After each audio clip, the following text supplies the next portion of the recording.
Hi folks, how's everybody doing? This is just a bit of a layout update really. I've been wiring up my HM2000 here to the end-to-end route of my layout. So basically it connects these sidings here with those two sidings over there. And to do that I've got a power supply here, so that can feed power to all the sidings there. And I've got another power supply just in there to supply power to these two sidings, and that is connected to the HM2000 to work off this controller. However, you've got to watch what you're doing here, because the Morley controller, when you start mixing two controllers together, you've got to make sure you don't mix the power together. That's not a good idea. And I think the Morley in particular is very sensitive to this. It does say in the instructions when you wire it up to make sure that you keep your two tracks well isolated. And well, I mean, mine aren't. I haven't done that, and I thought it's far too much work to go and do that. But if I just demonstrate this to you, let's just switch point 2 and 8, which is linking track here to there, and then on the Morley, let's turn the power on, and you see what happens. Both LEDs come on for both tracks, which maybe that's exactly what should happen, I don't know, but I kind of don't like that. And when you run the train through, it slows down. You know, it runs fine here, and then it gets to there and it slows down. Now, the same thing used to happen with the HM2000, but it came with no such warning, and when I would do exactly the same thing, this LED didn't come on. So I'm not quite sure what's going on with that. And also, I'm not going to demonstrate this because I don't like it. Even when this is switched off, even if I switch this off at the main there, and I turn the power on the HM2000, the lights would come on. So it was obviously feeding power back to the LEDs in here at least, or at least into the circuitry in here, even when this was unplugged. So I didn't like that very much. So what I've done to get around all that is introduce these on-off switches. So there's an on-off switch for each track essentially. There's one for the end-to-end, one for track 1, one for track 2. So that means to do the same thing now, to move a train from there into this track here, I can switch off track 2, and that means that only that track is active. So the train will go through nice and smoothly and it doesn't lose speed. So again, I can switch off all the tracks. I can just switch the end to end on, which means my HM2000 is controlling trains that run directly from there to there. And it works really well, because when I used to run the end to end before, the trains would run at an inconsistent speed, and I used to have to control the speed. It's just the way this layout works. I'll need to explain this some other time with a diagram or something, but there's a reason why the current wasn't consistent. So, however, now, if I just set up my end-to-end route, 3 and 4, I think that's it.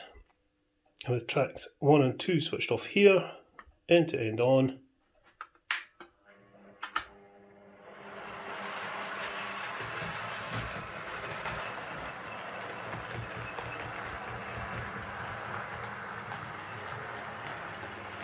Just slow down a wee bit there through the tight radius.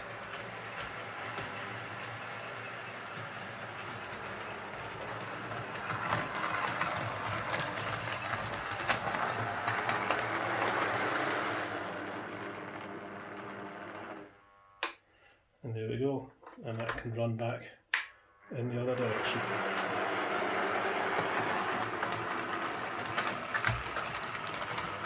And I don't have to touch the controller until it gets to the end. So what I may do at some point is introduce a shuttle system, so it'll automatically stop and start at the terminals.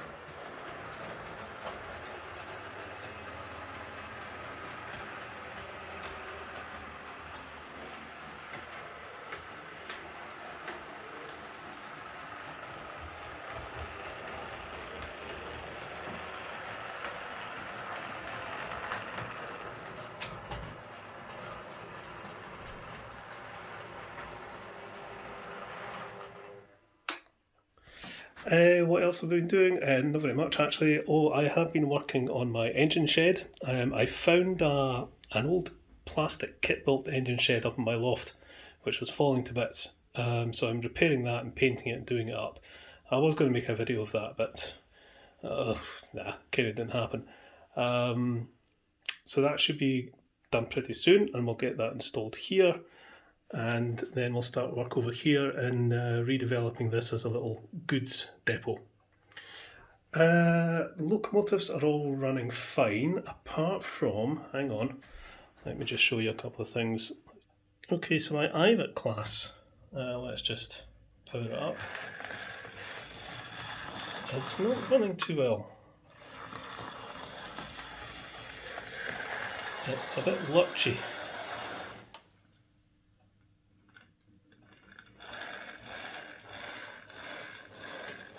You see? It's kind of lurching. See it? The fact that that's quite a regular jerky movement suggests to me that that's probably more a mechanical issue than an electronic one. But yeah, we're going to have a look at that, see what the problem is. My Lima diesels, this is my class 33 and my class 55, they've always had this problem. Let me just power up. You see that nothing happens, and then it suddenly starts to move. Now it's not too bad with the Morley controller, but you know, it just won't do a very slow pull away. I think that's probably something to do with the torque of the motor, or the way it's geared, or these, you know, this and the class 55 have big weights in them, so they're quite heavy, and I think it's just a bit too much weight for these little Ringfield motors. I'm not too sure.